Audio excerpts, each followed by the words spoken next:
This memorial is my hallowed ground. There's nowhere where I can really go to honor my grandfather or see his remains. Richard Dean never met his grandfather. Colonel John Lavell's plane was shot down in 1950 during the Korean War, and he was captured and beaten by North Korean civilians.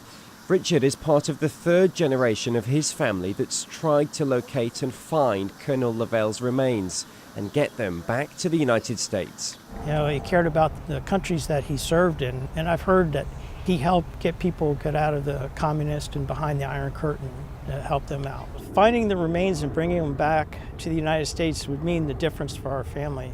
We would have the ability to have final closure, pay respects for his 23 years of active duty service to the country.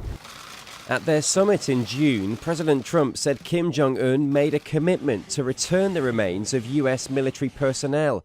From 1996 to 2005, North Korea and the US conducted dozens of joint searches for remains of American troops until Washington withdrew its personnel, citing concerns about Pyongyang's nuclear weapons program. I asked for it today, and we got it. That was a very last minute.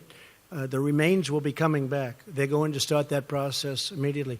But that process has stalled in recent weeks. In the past, Pyongyang has held out for cash compensation, and officials have often failed to show up for meetings with their US counterparts.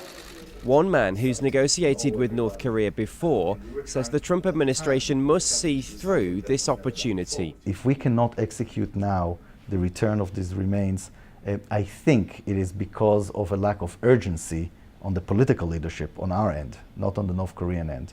And I hope that that comes through, and I hope that Secretary Pompeo and President Trump are genuinely feeling the urgency on this, because the window of opportunity of these negotiations can close tomorrow.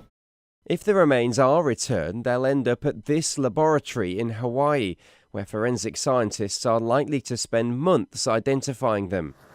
Richard isn't expecting any news about his grandfather's remains soon, but he says he supports talks with North Korea and wants to see lasting peace. They haven't been very honest and truthful in the past, and I hope things change. You know, the world needs to live in peace. Whatever creed, color, religion you are, we ought to be able to live as cohesive and enjoy life. It's very short.